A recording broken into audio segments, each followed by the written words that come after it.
quiero que veamos un momento el asunto de esta palabra ministerio y realmente qué significa, pero más saber qué significa es realmente llegar a a la esencia de la palabra.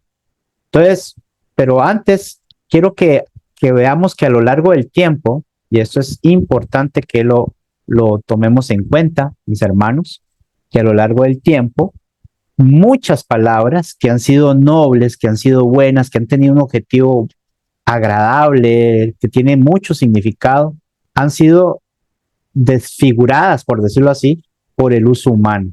Es decir, palabras que tenían una misión, que tenían un significado, se van perdiendo conforme va pasando el tiempo, ¿verdad? Lo que en su origen significaba, por ejemplo, humildad, servicio o entrega, con los años ha pasado a significar poder, estatus o superioridad o limitaciones para algunos y ventajas para otros, ¿verdad? Y ese es el caso de la palabra ministro o ministerio o ministrar.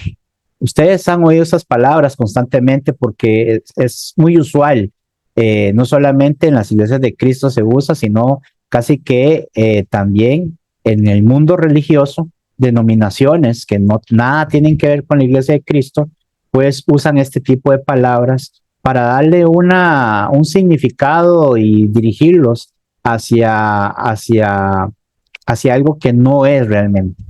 Porque una palabra que en su raíz, ministerio, y ya vamos a ver un poquito más, en su palabra más pura, en su significado más puro, es alguien que sirve, alguien que asiste, el que hace un trabajo desde abajo, con mucha humildad, ¿ves? Es alguien que empieza no viendo a los demás por encima del hombro, sino más bien viéndolos hacia arriba. Y esto es necesario entonces que rescatemos este tipo de palabras que son bíblicas, pero que bíblicamente han dejado huellas para darle el significado correcto, ¿verdad? Eso es como hablar de palabras, por ejemplo, ustedes no sé si han oído, pero actualmente usan mucho los evangélicos, usan mucho la palabra apóstol. ¿Han oído ustedes eso, verdad? Hoy va a hablar el apóstol tal, ¿verdad? ¿Por qué?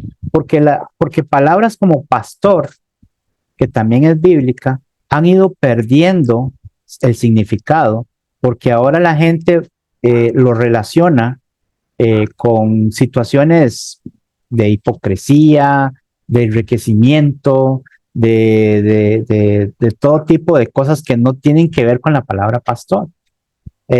Apóstol suena un poquito con más de autoridad, suena un poquito más tiene un estado de superioridad. Entonces, hay personas que se han adjudicado esa palabra para mostrar eso, para mostrar jerarquía, para mostrar estar por encima de pastores, de evangelistas, de todo tipo de gente, y la gente lo vea con ciertos ojos de admiración, ¿verdad? Eh, la palabra, por ejemplo, bueno, la misma palabra pastor ha sido una palabra muy corrompida, porque originalmente significa que es el que cuida y guía con mansedumbre, con propósito, con ternura, con amor, cuida del grupo de ovejas que son indefensas.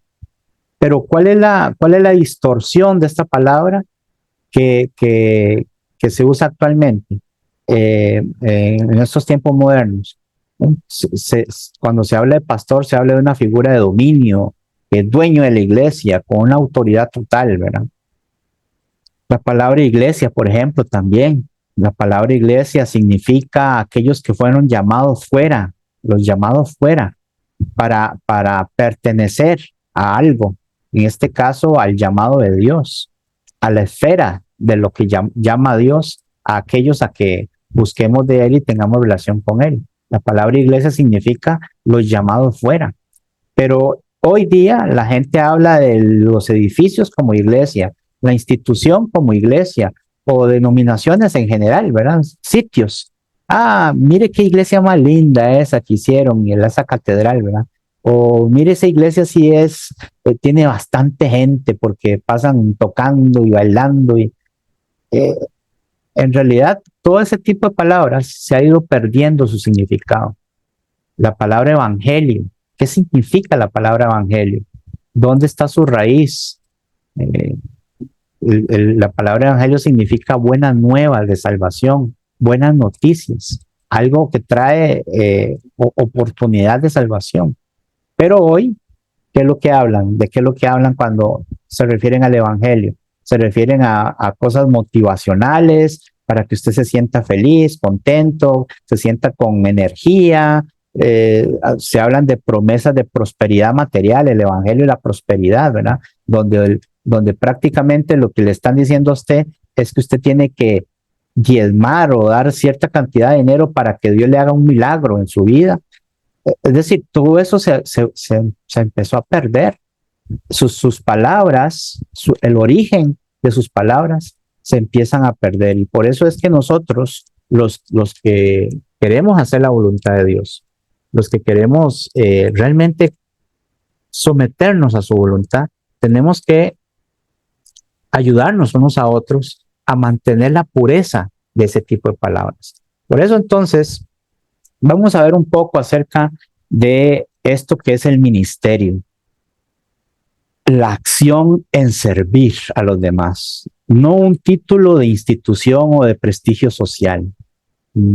Aquí, por ejemplo, en el gobierno de Costa Rica, tenemos al presidente, que es el que está al frente, pero también tenemos a los ministros, a los diputados y ministros que se encargan de escuchar al pueblo para entonces conceder los derechos de la ciudadanía que tenemos aquí en Costa Rica. Pero ellos andan en carros lujosísimos, tienen sueldos exorbitantes, tienen vacaciones cada no sé cuánto. O sea, son gente en las cuales uno como ciudadano no se puede ni acercar siquiera. Las casas de ellos son mansiones que están resguardadas de todo tipo de seguridad, de perros, de policías, de electricidad, de portones eléctricos y un montón de cosas donde el ciudadano no se puede ni siquiera arrimar. Viven en zonas de mucho prestigio y dinero, pero se les llaman ministros, donde la palabra ministro tiene esa acción de servir. Pero bueno, vamos a ampliarla más adelante. Así que el objetivo de la enseñanza de hoy, hermanos, de este rato que vamos a tener, tiende a ayudar a comprender que el concepto de ministerio o ministerios en la Biblia no corresponde a una estructura jerárquica o institucional, es decir, no corresponde a algo que usted tiene que ir ganándose para ir elevándose, como cuando usted entra a una empresa a trabajar. Entra como el misceláneo, como el que barre, pero después entra como el chofer y después le dan oportunidad como de trabajo a la par de una oficina y después es de la oficina y después se hace vicepresidente y al final se hace dueño de la empresa, ¿verdad? Esas gradas que van subiendo con esfuerzo y todo este tipo le va dando a usted una estructura jerárquica, que eso se ve mucho en las instituciones, en las empresas, en las fábricas, en fin, ¿verdad? Como se ha desarrollado también en muchas denominaciones actuales. Y las sectas tienen eso por digamos, por misión, donde la gente entra a una iglesia evangélica y puede terminar siendo pastor, puede terminar siendo apóstol, ¿verdad? Y eso le llena el saco, el traje de conceptos superiores. No, no. Comprender este estudio, estas palabras, es un servicio otorgado por Dios a través de dones o capacidades para un objetivo principal. Y el objetivo es para la edificación del cuerpo de Cristo. Ese es su único objetivo. Esa palabra existe única y exclusivamente para ese propósito. Entonces, ¿qué significa? ¿Qué significa la palabra ministerio. Vamos a ver su palabra desde la raíz, desde donde inició, es decir, su etimología. Así es como se le dice cuando uno quiere saber exactamente qué significa la palabra, de dónde nace. En nuestro idioma español viene del latín, donde dice ministerium, que significa, porque el español deriva del latín, significa servicio, trabajo hecho desde una posición humilde. Miren las características que desde ya está anunciando esta palabra desde su invención, desde su inicio, ¿verdad? Porque contrasta con magisterio. La palabra magisterio significa alguien que tiene un puesto superior, dejando claro que un ministro no es un jefe espiritual, ni tampoco es alguien que está a cargo de eventos espirituales, como si fuera la persona que se escogió para tales cosas. Y él es el único o la única que puede ejercer eso, y eso le va a traer pues un estado emocional de superioridad. No, eso es en magisterio. Eso sí, porque el magisterio lo que se dedica es a ordenar y a evaluar quiénes son y a escoger qué se hace y qué no se hace. Pero no estamos hablando de magisterio, estamos hablando de ministerio. Ahora, esto es en nuestra lengua, nace de ahí, del latín, y lo que significa, en fin, es servicio, trabajo hecho desde una posición humilde. En el Evangelio, es decir, en el Nuevo Testamento, que ustedes saben que se escribió, que el idioma original en que se escribió el Nuevo Testamento fue en griego, eso es lo que hablaban en los tiempos de Jesús, en los tiempos de los apóstoles, era el idioma oficial, pues la palabra es diaconía. Pero miren que significa lo mismo, significa servicio, asistencia, ayuda. La palabra ministerio, cuando se escribió el Nuevo Testamento, muchas veces cuando se escribió acerca de la posición o el estado de ministrar, tiene que ver con el hecho de servir. Tiene que ver con el hecho de estar ahí pendiente para ayudar, no para ordenar, no para mandar, no para decir a los demás lo que decir, háganme. Yo ahora soy el que mando, así es que háganme a mí, ¿verdad? Demen. No, esta palabra no se deriva de un ego, se deriva más bien de un servicio, de una continua expectativa de querer ayudar con un corazón humilde.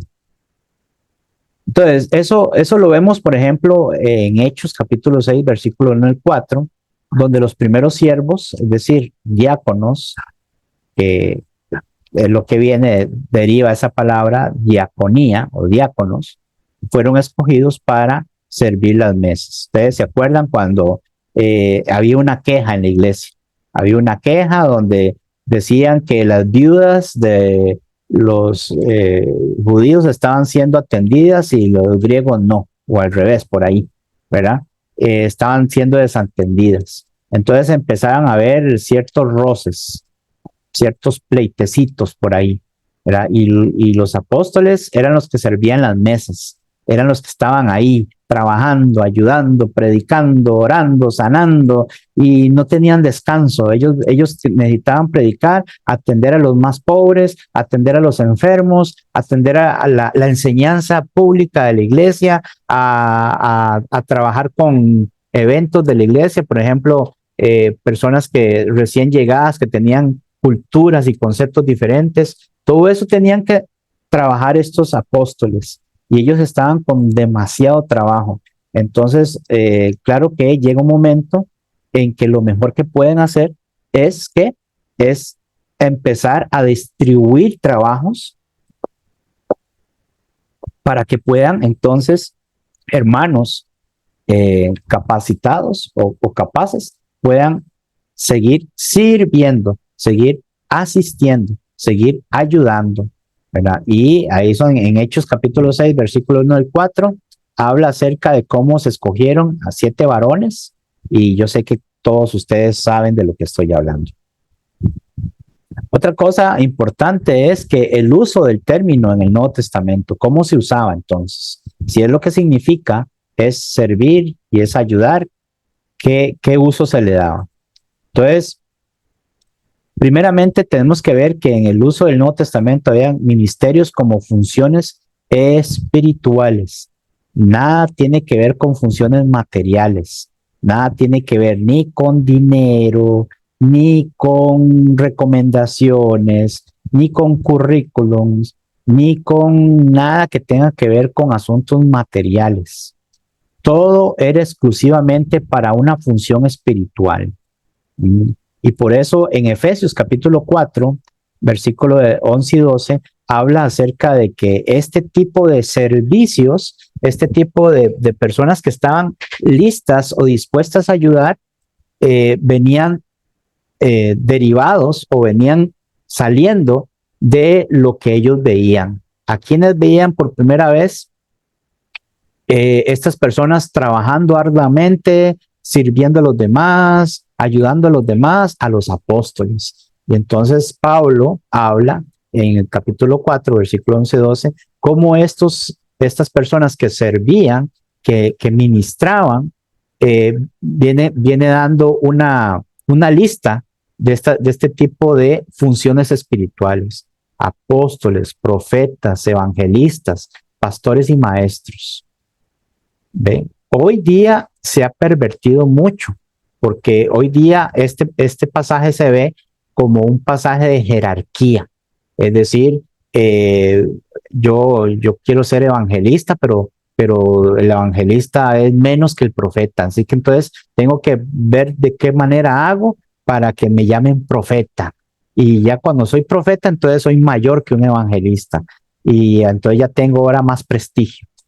Pero está todavía en los apóstoles, que el apóstol es mucho mayor, y los pastores están en un rango menor, y los maestros mucho menor, y así, ¿verdad? Esa es la mentalidad que se tiene hoy día en cuanto a estos ministerios, que en realidad bíblicamente solamente tenían una función espiritual, que era que cada una de estas personas que ministraban de esa forma tenían un fin, un propósito. ¿Cuál era ese fin? Dice Pablo, a fin, y esta palabra es la que determina esta otra palabra de ministerios: a fin de perfeccionar a los santos para la obra del ministerio. Esas eran las cualidades que se tenían en cada una de estas posiciones que no tenían más que el propósito de servir y ayudar, a fin de perfeccionar a los santos.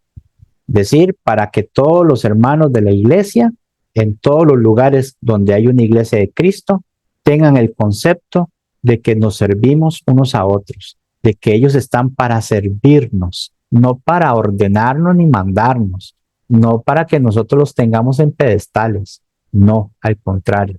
Es el mismo concepto cuando Jesús dijo: yo no he venido a que me sirvan, sino a servir y a dar la vida por las personas. Esa misma palabra es esa palabra que funciona aquí en Efesios capítulo 4, 11 y 12. Así que aquí no son cargos institucionales, nada tiene que ver con institucionales, jerarquías, nada. No hay forma de que alguien pueda probar de que estos cargos sean títulos que me otorguen a mí cierto estatus o cierto cargo que me haga superior a otros. No, al contrario, sino funciones que cumplen con un propósito, y es edificar. Eso ni siquiera hay que mencionarlo, hermanos. Ni siquiera hay que decirlo. Es como la palabra, mire, es como la palabra hermanos, igual. Yo le digo el hermano Jesús Marsella, la hermana Vilma, el hermano Denis, pero en realidad, si ustedes tienen familia, ustedes tienen hermanos y hermanas, ustedes no le hablan así a sus hermanos y hermanas de carne. de padre y madre, ¿verdad? De sangre. Yo no veo que, yo tengo un hermano que se llama Santiago. Yo, cada vez que yo llego, yo no le digo hermano Santiago, ¿no? No le hablo así. Yo le digo Santiago y ya. Y él no me dice hermano Marvin, no. Hermano Sol y hermana Luna, ¿verdad? No hablamos así. Hablamos de, porque ya eso es reconocer, ya la genética, la línea sanguínea, ya nos hace reconocer y está por demás decirnos hermanos. Bueno, este tipo de funcionamientos espirituales, cuando hablamos de ministerios, simplemente son cosas que se hacen, no se dicen. ¿Ves? Cuando una persona está ejerciendo cierta labor en la iglesia, por ejemplo, viera que el hermano, voy a poner un ejemplo, no sé si realmente es así, pero vamos a poner un ejemplo, voy a poner un ejemplo de Jesús Vargas, hermano Jesús Vargas. Cuando la gente dice, viera que este hermano pasa mucho predicando, llamando, contactos, visitando. Él pasa mucho ayudando a hermanos a que se organicen. Entonces la gente dice, este hermano es evangelista, entonces. Mira cómo predica y mira. Entonces la gente ya cuando lo ve como un evangelista. Pero no hay necesidad de estarle diciendo, hermano Jesús, evangelista Vargas, o hermano, usted tiene el ministerio de ser evangelista. No, porque eso ya es otorgar títulos que no corresponden a un cargo institucional, sino más bien a su función. Ya de por sí él estaba haciendo ese trabajo, ¿ves? Ya de por sí él es el que estaba empeñado en hacer eso. Era su pasión o es su pasión. Entonces la gente lo ve como tal. Así los apóstoles, cuando ese servicio, ese ministerio que estaba de los apóstoles, habían requisitos que cumplir. No todos podían ser apóstoles, pero la palabra apóstol significa alguien, un mensajero, alguien que delega, alguien que entonces a algunos se le llamó siendo apóstoles como a Bernabé y a otros, pero era por lo que hacían, ¿ve? Era por lo que mostraban. Exclusivamente no era porque el Señor lo había escogido, porque Él solo escogió a 12 y después a Pablo. Pero entonces lo que tenemos que tener claro es que estos ministerios son funciones espirituales que no se dicen, sino que se hacen, se muestran con los frutos. Así, y eso es la parte principal que tiene cada una de estas funciones, es la edificación, perfeccionar a los santos en el camino correcto del que requiere o el que pide Jesús. Ahora, también tenemos que ver que estos ministerios que se hablan en la Biblia como servicios prácticos, es algo práctico, no tienen ninguna ciencia, ninguna elaboración científica de ningún aspecto complicado.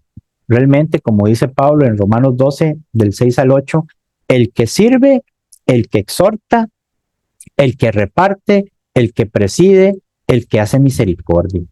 Son palabras que determinan una acción, no un título, no evidencia un cargo, sino más bien una acción. Todos somos llamados a servir, pero hay hermanos que sobresalen en eso. Todos somos llamados a exhortar, pero hay hermanos que sobresalen en eso. Todos somos llamados a compartir de lo que tenemos, pero ustedes y yo conocemos hermanos que sobresalen en eso. Todos tenemos el deseo de ayudar en la iglesia, pero hay hermanos que son los que toman y presiden, son los que se paran al frente y dicen, bueno, hay que empezar a tal hora, o vamos a cantar estos himnos, o esta es la organización, el orden que se va a hacer. Son los que están atentos, preguntando. Todos somos capaces de ejercer esto, pero ciertamente hay hermanos que sobresalen en eso. Todos debemos practicar la misericordia hacia los demás, pero ustedes y yo conocemos hermanos que tienen eso mucho más desarrollado que nosotros. En 1 Corintios capítulo 12, versículo 4 al 7, dice Pablo, ahora bien, hay diversidad de dones, pero el Espíritu es el mismo. Ahora, aquí entramos en algo más específico, algo más puntual. ¿Por qué? porque recuerden que mientras la iglesia iba creciendo, mientras iba completando todo el Nuevo Testamento, todavía no tenían algunos escritos del Nuevo Testamento. Pablo apenas estaba escribiendo algunas cartas, Pedro apenas estaba escribiendo algunas cartas. Lo que pasa es que la organización de la iglesia local ya se estaba haciendo evidente. Ya desde que Pablo llama a los ancianos para decirles cómo es que tenían que trabajar, cómo tenían que funcionar, qué tenían que hacer ellos. Pero mientras tanto, habían hermanos ahí, hermanos y hermanas, que tenían ciertos dones proporcionados por el Espíritu para hacer diversas cosas que eran impresionantes. Por ejemplo, había el don de hablar idiomas sin tener que estudiar, el don de sanidad, sanar a otros, curar a otros, ¿verdad? Y en fin, un sinnúmero de dones que el Espíritu Santo les otorgaba a las personas. El don de profecía, es decir, no es que el don de profecía no era que ellos hablaban cosas futuras que no habían pasado. El don de profecía no era que le decían, hermana, usted dentro de poco va a recibir una noticia que le va a cambiar su vida. Eso no eran dones de profecías otorgados por el Espíritu. Recuerden que todo esto era para la edificación y era meramente espiritual. Nada tenía que ver en que le iba a salir un trabajo o que de alguna manera alguien le va a pagar la luz o le van a traer una canasta básica de víveres. Nada de eso tenía que ver el Espíritu en la edificación de la iglesia. El don de profecía era predicar el evangelio de una forma en que la gente pudiera entender claramente la necesidad de arrepentimiento. Pero hoy nosotros tenemos todo el Nuevo Testamento. No necesitamos eso porque tenemos el Nuevo Testamento. Ellos no lo tenían escrito todavía. Entonces el Espíritu les iba revelando la forma en que ellos podían predicar lo que hoy nosotros predicamos ya completamente por medio del Nuevo Testamento. Pero habían diversidad de dones. Pero el punto es que aunque habían diversidad de dones y podían servir estas personas en eso o ministrar estos dones, debían recordar que el Espíritu es el mismo. Es decir, aquí no había preferencias de quién era más grande o el Espíritu decía, yo prefiero a Marvin porque él tiene este don del idioma, de hablar ciertos idiomas, pero yo a Jesús Marsella no lo prefiero porque él lo que hace es simplemente hablar profecías. No, el Espíritu parejo para con todos. Porque ¿cuál era la misión? Era la edificación. Esa era la misión. El Espíritu no tenía favoritos. Todos estos ministerios eran dones en acción, no posiciones de gobierno o control. Nada de eso. Pablo lo dijo también en Corintios capítulo 13, 1 Corintios capítulo 13, donde decía, de nada me sirve yo hablar todas las lenguas, de nada me sirve yo prestar mi cuerpo para que lo crucifiquen y lo maltraten. Si no tengo amor, no vale de nada, decía Pablo. ¿Ve? ¿Por qué? Resulta que en la iglesia en Corintios estaba pasando este problema, que muchos se la estaban creyendo y decía, usted tiene el don de lenguas, yo tengo el don de profecía, ahora yo soy mayor que usted. Y la gente empezaba a sentir envidia y habían divisiones por eso. Y todo dice Pablo, no, un momento, están desviando la situación, están cometiendo un error de expresión. El ministerio no es un título que se otorga para poder tener prestigio o para poder tener control sobre otros. Los ministerios se otorgan para la edificación completa, tanto mía como el resto de la iglesia. La iglesia la componemos todos los santos. En la iglesia local estamos todos los miembros. El que se para el frente a alguien a dar un sermón no tiene mayor o no se le otorga un mayor don una recomendación más grande, ¿no? ¿Por qué? Porque más bien, ¿qué dijo Jesús? ¿Se acuerdan lo que dijo Jesús en cuanto a quién es el más grande en el reino de los cielos? ¿Se acuerdan? ¿Qué dijo Jesús? Dice que el que quiere ser llamado grande en el reino de los cielos, ¿quién era? El que sirve. El que está ahí lavando los pies de los demás es el que es llamado por Dios el más grande en el reino de los cielos. Y los predicadores y todos los que en ese tiempo, cuando no estaba el Nuevo Testamento, como apóstoles, profetas, evangelistas y pastores y todo esto, eran gente que servía a los demás. Era un servicio práctico en ese aspecto. Vamos bien, me imagino, ¿verdad? ¿Todo bien? Seguimos entonces. En tercer punto es que, como pregunta, ¿habían ministerios institucionales en el primer siglo? Esto me lleva a pensar a mí. Si hoy día la gente le gusta que le digan, usted tiene el ministerio de la alabanza, por ejemplo, entonces la gente se siente importante. Ahora, yo no estoy diciendo, ni quiero que me malentiendan, porque hay situaciones en las que uno necesita sentirse necesario. Es bueno sentirse uno necesario. Es feo cuando a uno lo rechazan. Uno tiene el deseo de ayudar, pero la gente no le da a uno la posición que uno quisiera en el sentido de ayudar, lo que sea. Si yo tengo la mentalidad de ayudar, de querer servir, de querer hacer algo por la iglesia, con mi vida, con lo que yo sé, con los dones que yo tengo, y ponerlos al servicio del Señor, eso está muy bien. Es un deseo perfecto y maravilloso. Y hay gente que no lo nota, hay gente que no lo ve. Entonces, cuando una persona llega y le dicen, mire, ¿por qué usted no se encarga de las oraciones, por ejemplo, de la cena del Señor? Yo veo que usted ora muy bien, yo veo que usted habla muy bien, uno se siente muy bien, se siente diciendo, en serio, sí, eso se siente bonito. Pero una cosa es que se sienta bonito y se sienta uno importante para uno mismo, y otra cosa es ya empezar a darse aires de que sin mí la oración de la cena no sirve. Sin mí, yo tengo el ministerio de la alabanza y sin mí, entonces la alabanza no sirve. Y cuando se otorgan títulos que sobresaltan y otorgan este tipo de estatus, viene ese peligro. Así le pasó a los corintios. Entonces, si eso no había en el primer siglo, habían ministerios institucionales en el primer siglo donde se otorgaban jerarquías. No, definitivamente no. No habían oficinas con estructuras organizadas como hoy, como lo vemos en las demás iglesias. No había ministerio de jóvenes, ni ministerio de mujeres, ni ministerio de alabanzas, ni ministerio de nada. No existían estos títulos.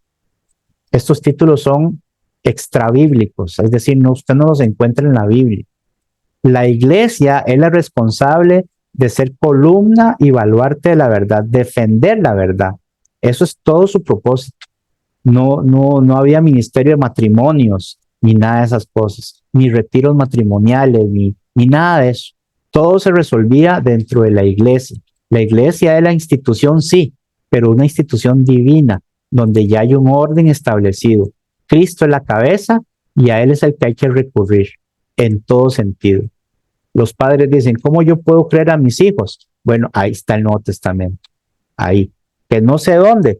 Busco hermanos más sabios, con mayor experiencia, con mayor conocimiento. Ahí sí. Pero estos hermanos más sabios, con mayor experiencia y mayor conocimiento, no están ahí para otorgarse a sí mismos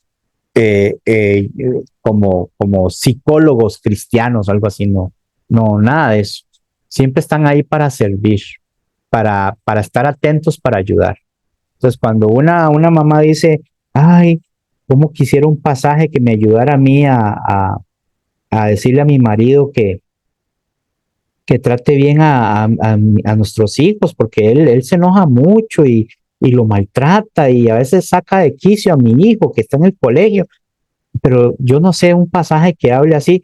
El hermano predicador, el hermano con más conocimiento le dice, hermana, ahí en Efesios 6 dice, no exasperéis a vuestros hijos. Y eso es una medicina para la hermana porque dice, ay, sí, mira, yo no sabía que ese pasaje estaba ahí, y se lo presenta el marido que es cristiano lo lee, lo analiza y dice, sí, es verdad. Y entonces ya con eso ya hubo una solución, aunque sea momentánea, y que se tiene que ir trabajando.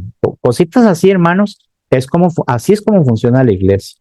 pero no con títulos institucionales o de que otorgan ciertos beneficios que tengan que ver con el estatus de la persona, para que se vean más importantes o para que tengan ahí, no sé, un tipo de carnet que, oficial que haga entender que es así. Eso sirve mucho en los trabajos y en las empresas, eso sirve mucho. Cuando alguien llega y le dice, mira, ¿y vos a qué te dedicas? Y usted saca una tarjetita y le dice, tome, esta es mi tarjeta. Ah, caramba, eso sí es prestigio. Y dice, ah, mira, este es el encargado de solucionar papelería a las oficinas en el centro no sé, de mercadería. Bueno, que suena elegante eso. ¿Y quién es? Es el que saca las copias y se las entrega a los demás. Eso es todo lo que hace en bicicleta, ¿no? Pero cuando usted cambia las palabras y usted entrega una tarjetita, se nota importante, ¿ves? Esta es mi tarjeta, usted se la entrega y dice, mire, este es el oficial encargado de la administración eléctrica en el turno de la noche. Bueno, mi alma, que son importantes. Ahí es el que prende las luces cuando llega. ¿Ves? Entonces, la gente siempre quiere, y eso es de todos nosotros, queremos siempre sentirnos importantes porque eso nos trae a nosotros una oportunidad de demostrar quiénes somos. Pero en la vida espiritual no funciona, funciona al revés.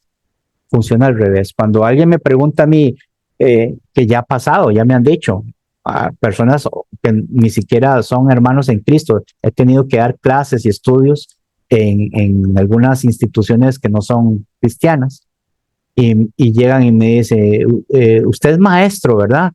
Yo no soy maestro, yo soy predicador, eso es todo, el que predica el evangelio. ¿Ves? Hay personas que me dicen, pastor, ¿usted me puede ayudar? Y yo, ay, ¿qué más deseara yo poder ejercer un cargo así? Pero yo no puedo ser pastor porque no lleno los requisitos. Entonces, ¿usted qué es? Predicador, nada más. ¿Ves? Entonces, eso, ¿por qué? Porque eso mantiene la acción, pero no me lleva a mí a un comportamiento de hipocresía o mentirosa, que no es que esté haciéndolo el propio, pero es una necesidad muchas veces que el ser humano tiene y que lo exagera. Entonces, no habían oficinas con estructuras organizadas como hoy. Características de la iglesia del primer siglo. ¿Cuáles eran esas características? Simple, centrada en la palabra y en la comunión. Eso era todo. Y todas las cosas las tenían en común y todos eran felices y todos estaban tranquilos y nadie era más que nadie. Hechos 2:42. Ahí tienen el pasaje, lo pueden leer cuando quieran, pero ustedes van a ver que la iglesia es así, es sencilla, es simple, es práctica y lo único que está es para centralizar la palabra y la comunión entre nosotros. Vale más un hermano que se fija en que una hermana está triste y va y la consuela que el sermón que un predicador pudo haber hecho ese día sin ningún resultado. Se lo digo aquí, se lo sostengo a quien usted quiera.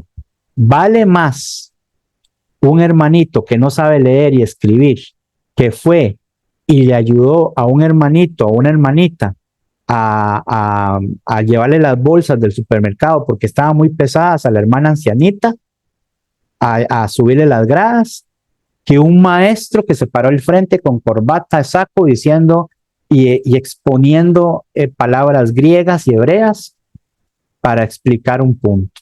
Vale más un hermanito de esos hermanos, vale más. Y yo lo sostengo porque iba a quedar grabado esto y lo sostengo.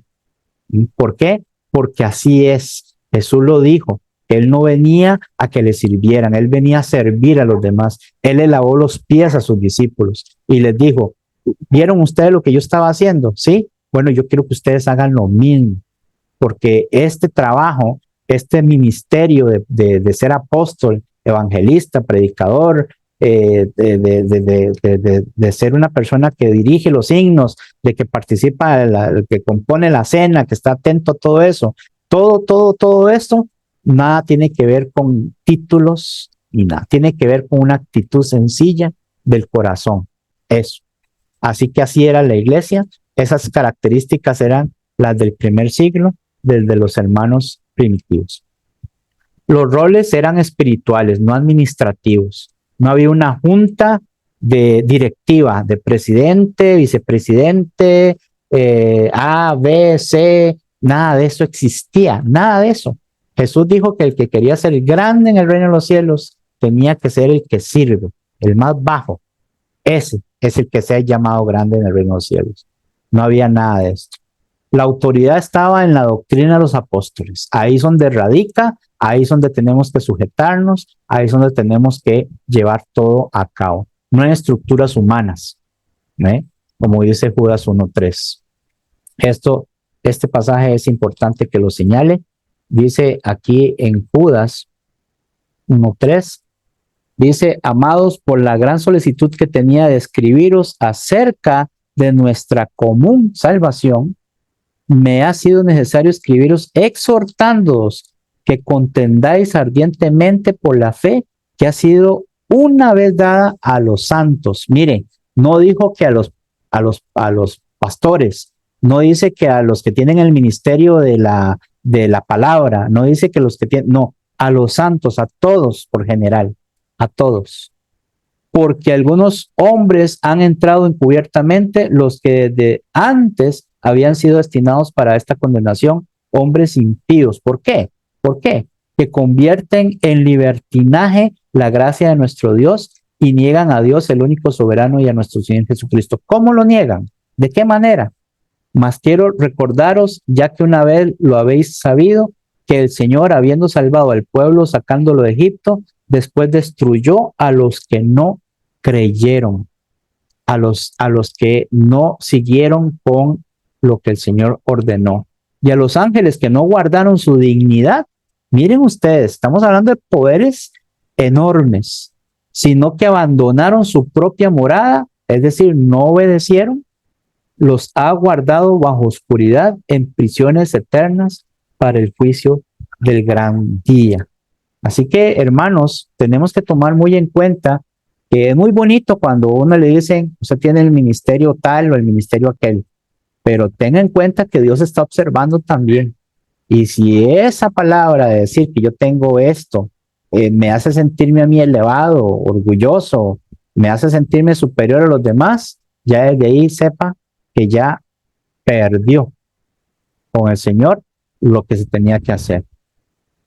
Cada miembro tenía parte en la obra porque dice que somos un cuerpo, somos miembros que componen el cuerpo de Cristo. De ahora, dice Pablo, aquí en 1 Corintios, dice que hasta incluso los miembros más débiles, los que no tienen tanta importancia, son los que cuidamos más, son los que vestimos más, los que cubrimos más. ¿Ves? Todo eso entonces es así. Así que no se nombraban directores de ministerios, sino que cada quien servía según su don, es decir, según sus posibilidades. Esto es así, hermanitos. ¿De dónde vienen los ministerios modernos institucionales? ¿De dónde sale eso? ¿De la Biblia? Pues ya vimos que no. Muchas de estas estructuras vienen de la influencia del catolicismo medieval, ¿verdad? El catolicismo ha sido una gran influencia haciendo categorías cardenales y que el arzobispos, todo lo dividen en categorías, jerarquías. De la burocratización, qué palabra más difícil, de las iglesias contemporáneas. ¿Qué significa burocratización? Es ponerle mayores cargos a otros, pero cargos de posturas, de títulos. Yo soy el doctor teólogo especialista en escatología, y entonces la gente, hay que hincarse delante de esta persona. Todo eso, siempre buscando posiciones para que sean alabados por los hombres. Eso lo dijo Jesús en Mateo capítulo 6, que no debemos buscar ni ser como los fariseos, que lo que hacían eran para que los hombres los alabaran. Esas son las cosas que tenemos que evitar. De la importación del lenguaje gubernamental, es decir, de ministerios como departamentos. Está el ministerio de alabanza, el ministerio de matrimonio, el ministerio juvenil, y cada vez le van quitando fuerza a la palabra iglesia. Entonces, cuando la gente dice iglesia, ¿qué se les viene a la mente? Ir un domingo por 1 hora y media, 2 horas, cantar 2 himnos, escuchar un sermón, participar de la cena, de la ofrenda, una oración final, unos anuncios y calabaza, calabaza. Así es como la gente ve la iglesia. Pero cuando dicen, vamos a hacer células donde la gente pueda reunirse, y vamos a hacer la célula juvenil, y vamos a hacer el ministerio de retiros matrimoniales, y entonces la gente responde, dice, ay, qué lindo, qué bonito, y eso se siente en el corazón, porque son emociones bonitas, no digo que no, pero eso va perdiendo la eficacia de la iglesia, y la va reduciendo a ciertas cositas que se hacen los domingos. Y pues, claro, Satanás feliz por eso, pero nosotros tenemos que defender la palabra de Dios y ser originales en la palabra del Señor. Esto no está en el diseño original del Nuevo Testamento. Aunque puede haber organización, no digo que no, los testigos de Jehová, los mormones, los adventistas, son instituciones bien organizadas que tienen todo este tipo de directrices, pero que están predicando la verdad. No, están predicando falsedades.